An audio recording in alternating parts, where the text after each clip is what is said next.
bad strategy is really the lack of strategy. Bad strategy is when organizations claim they have a strategy, but they don't. So a real strategy is problem solving. It's the focus of energy on attacking your most fundamental problem, or the most fundamental problem that you can actually attack. So bad strategy is when you don't do that.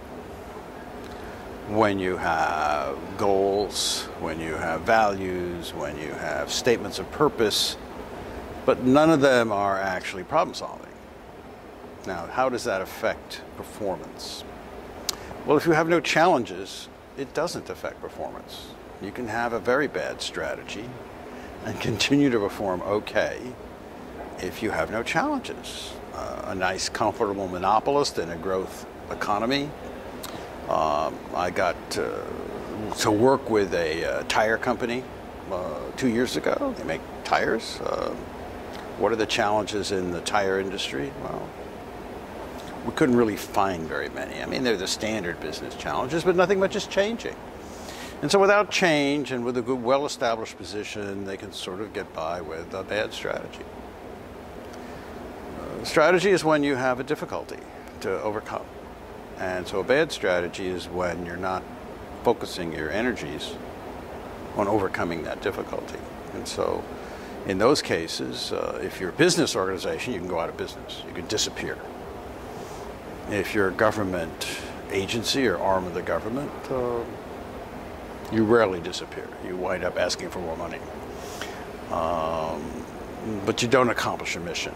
You don't accomplish what you're set out to accomplish. So strategy is an important discipline. It's not everything. There's leadership, there's management, there are other things that go on.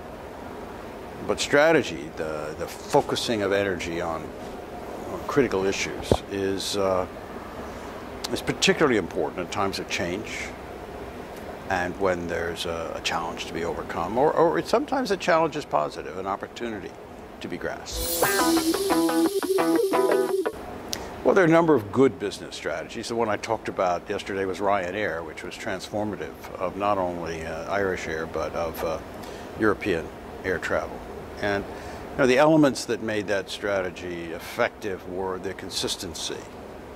When Ryan first started out, they tried to do low fares, but reasonable service.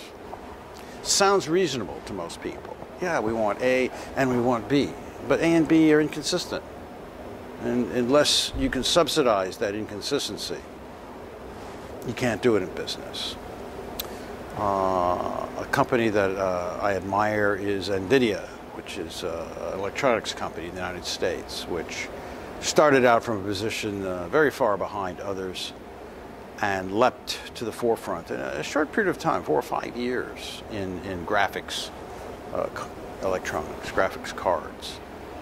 And it did so by focusing its energies on being faster to market with the new technology. And so many companies, if they set up a goal of being faster, they would just say, oh, well, faster, we're about faster, and then encourage everybody to be fast. But NVIDIA did so much more than that.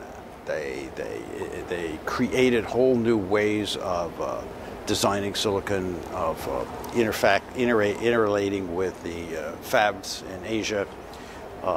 They put together 3 separate design teams that overlapped every 18 months so that every 6 months they'd be coming out with a new design. They redesigned their software so that as new designs came out, it could adapt quickly. They changed almost every aspect of their business around the idea of being faster. So instead of just being a slogan, it became a coherent set of policies.